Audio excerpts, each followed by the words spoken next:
Olá, seja bem-vindo a mais uma aula de Geografia.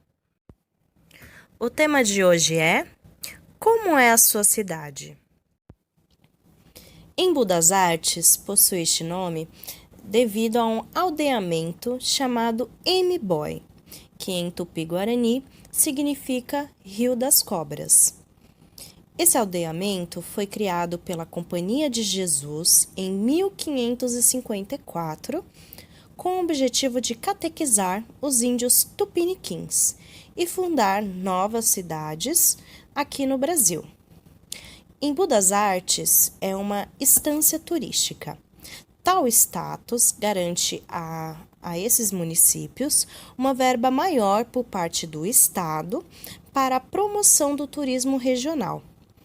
A cidade adquire o título das artes em 6 de setembro de 2011, devido a ser um conhecido reduto de artistas. Agora, iremos ver qual a história da nossa cidade. Embu, ou o que viria a ser Embu das Artes, surge em 1624, quando Fernão Dias e sua mulher Catarina Camacho doaram algumas de suas terras à Igreja Católica para a construção da Capela de Nossa Senhora do Rosário.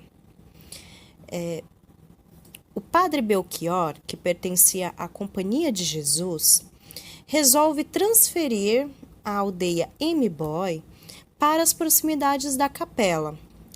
Por que o padre Belchior fez isso? A aldeia antiga ficava próximo à divisa de Itapecerica com São Lourenço da Serra, porém era muito longe de onde os catequizadores ficavam, onde os demais padres ficavam. Com essa transferência, ele facilita a catequização dos índios para passar os costumes portugueses, a língua e também os costumes e dogmas da Igreja Católica. Em 1740, foi iniciada a construção do convento, que é anexo à capela, pelo padre Domingos Machado. O local, na época, ele abrigou inúmeros padres artistas que decoraram a capela e o convento. E esses padres, eles trouxeram o estilo barroco para a nossa cidade, com dezenas de imagens de santos, a decoração da capela mesmo mais rebuscada, foram os precursores do que viria a ser a vida artística da cidade.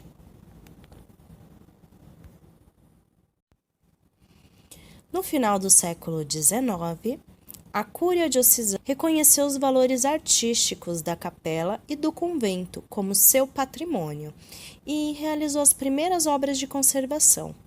Aqui eu faço um adendo referente à importância de tais obras de conservação. Para explicar para vocês, todo documento, obra de arte ou textos que representem o nosso país, a nossa cultura ou a nossa língua deve ser preservado para as futuras gerações. Para que isso ocorra, é necessário que haja uma manutenção da obra, ou seja, prolongar a vida daquele documento, daquele texto, daquela obra de arte. Isso ocorre, por exemplo, com a Mona Lisa, que foi pintada há mais de 500 anos por Leonardo da Vinci. Isso ocorre com inúmeras obras de arte relacionadas à Igreja Católica, ou, por exemplo, obras arquitetônicas, como, por exemplo, as pirâmides do Egito. Todas elas passam por obras de conservação. Para quê? Para daqui 200, 300 anos, a humanidade ainda possa olhar e reconhecer como era o ser humano daquela época, como era a cultura daquela época. E isso é de tamanha importância, porque diz muito sobre nós. O nosso passado diz muito sobre nós, sobre para onde vamos, o que faremos, onde estamos ou o que fizemos. Continuando, a dificuldade de comunicação e as terras improdutivas para a plantação de café acabaram não permitindo o rápido desenvolvimento da região, o que fez com que a cidade de Embu das Artes e cidades da região ficassem paradas no tempo. Como o café era a principal atividade econômica da época, onde tinha café, tinha dinheiro. Onde tinha dinheiro, tinha tecnologia. Por exemplo, São Paulo agrupava boa parte das casas dos produtores de café. Então, aqui tinha bonde, tinha trem,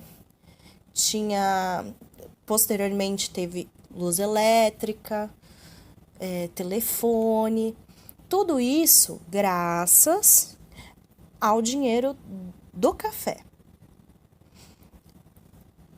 Já regiões mais afastadas, infelizmente, não era a realidade. Elas meio que pararam no tempo. Isso é possível de você ver quando você passeia em cidades que são consideradas cidades históricas, que você consegue ver que a arquitetura não se modificou. Algo que nós não vemos, raramente vemos em São Paulo. Algumas regiões ainda preservam características antigas, mas boa parte foi substituída por prédios, foi substituída por habitações mais modernas. Em meados do século XX, o Estado tomba a capela e o convento e realiza novas obras de restauração. Como a cidade ficou parada no tempo, realmente as obras, os prédios históricos, eles começaram a deteriorar, porque já fazia algum tempo da obra de conservação feita pela Cúria Diocesana. Então, o Estado, vendo o valor histórico da capela e do convento, ela realiza novas obras, ela tomba. Quando há o tombamento, não é possível você modificar a estrutura daquele local. Principalmente a vocação artística de Embu das Artes surge apenas em 1937, quando o artista plástico Cássio M. Boy ganhou o primeiro grande prêmio na Exposição Internacional de Artes Técnicas em Paris. Cássio M. Boy era um conhecido professor de artes plásticas e recebia em sua casa diversos artistas do movimento modernista de 1922, entre eles Tarcísa do Amaral e Anita Malfatti. O seu discípulo, o mestre Sakai, ou Sakai de Embu, é internacionalmente reconhecido como um dos grandes ceramistas escultores brasileiros, misturando elementos que mesclam a tradicional arte japonesa com a brasileira. Aqui vemos duas obras. A primeira de Cássio M. Boy, que está exposta no MASP, e a segunda, algumas obras em terracota do mestre Sakai no Memorial Sakai em Embu das Artes. Mestre Assis, ou Assis do Embu, foi outro grande escultor, pintor, ator, bailarino e poeta que viveu aqui em Embu das Artes. Ele chega à cidade em 1959 e em 1960 cria a Feira de Artes e Artesanatos, trazendo muitos artistas que exibiam suas obras na Praça da República. Uma curiosidade é que, nessa época, no período de 1959 a 1960, boa parte dos expositores de artes se concentravam na Praça da República. Por conta do pouco espaço da praça para abrigar tantos artistas, também por conta da concorrência e também da insalubridade do centro de São Paulo, apesar de ser alguns anos atrás, o centro realmente já tinha uma degradação na época, naquela região. O mestre Assis, ele convida vários que expunham seus trabalhos ali para que viessem para a cidade de Embu das Artes para expor aos domingos e feriados as suas obras, divulgando que eles poderiam ter ateliês na cidade, que era mais tranquilo em questão de roubos, em questão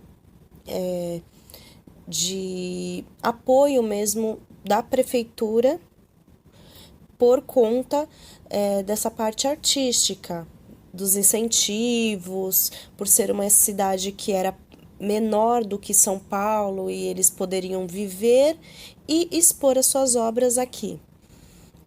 Com essa propaganda, o mestre Assis acabou trazendo muitos artistas para a cidade.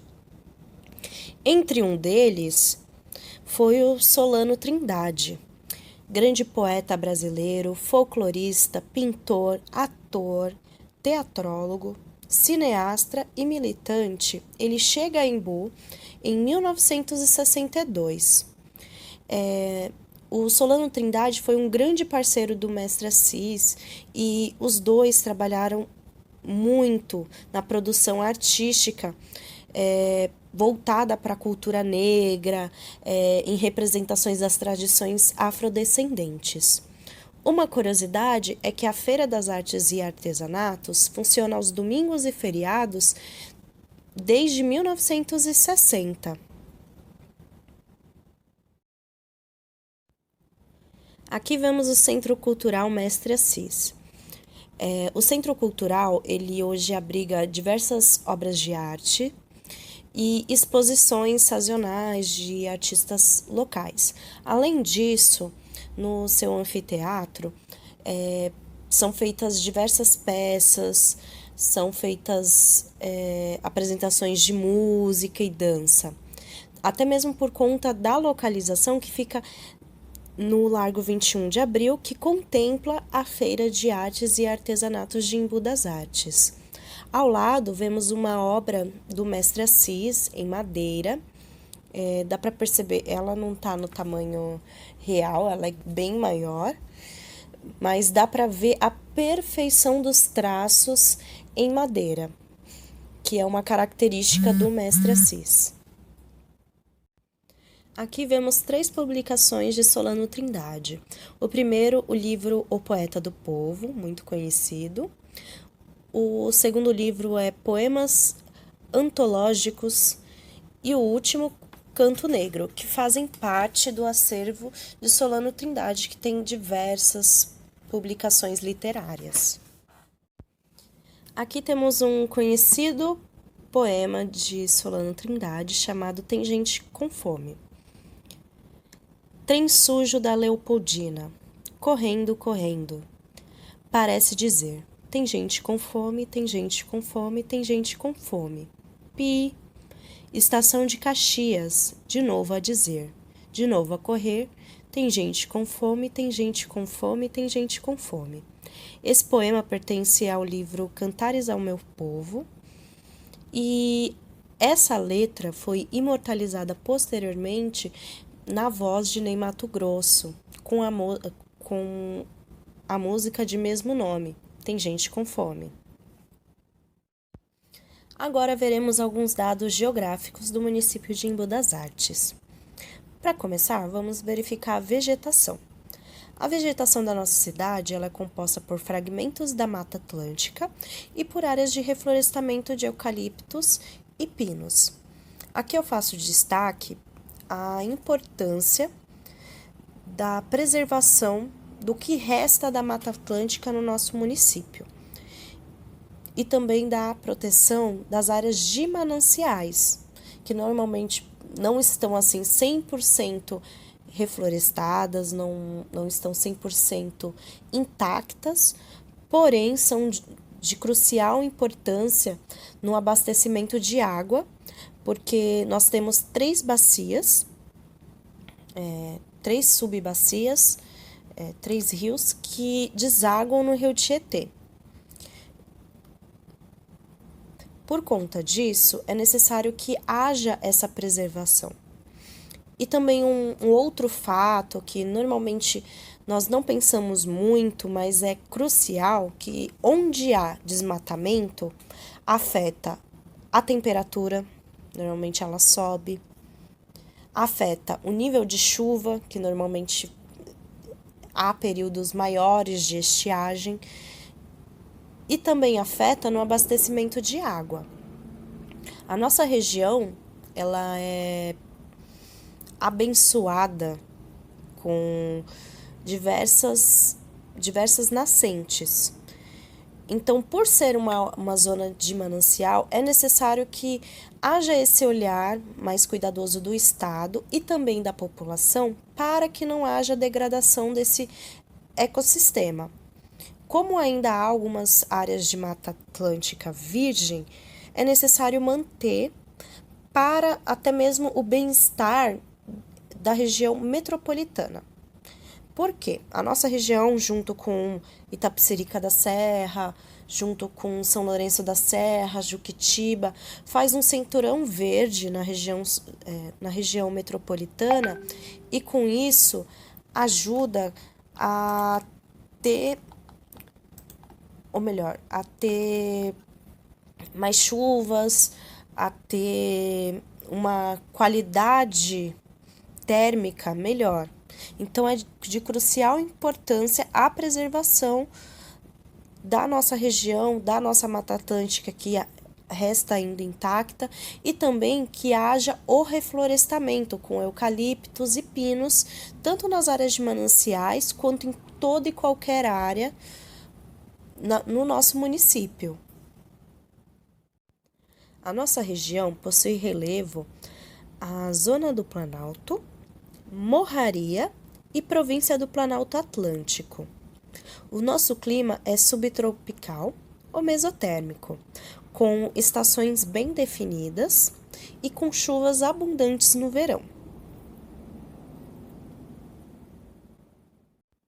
A hidrografia do nosso município é composta por 3 bacias principais, todas ligadas ao rio Tietê.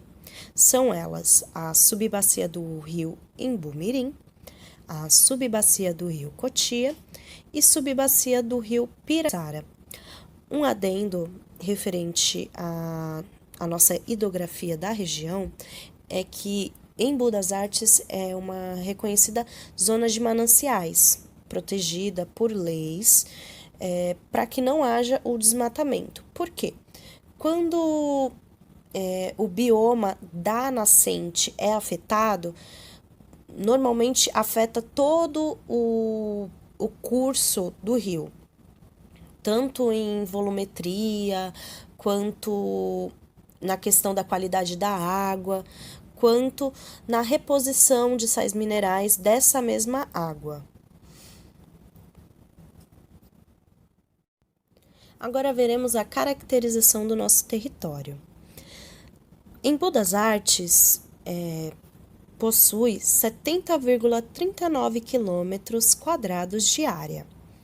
O nosso município está localizado na sub-região oeste da região metropolitana do estado de São Paulo. Embu faz limite com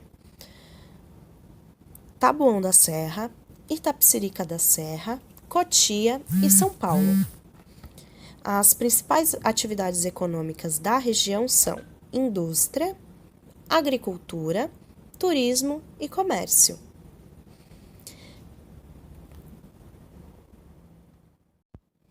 A nossa aula está se encerrando.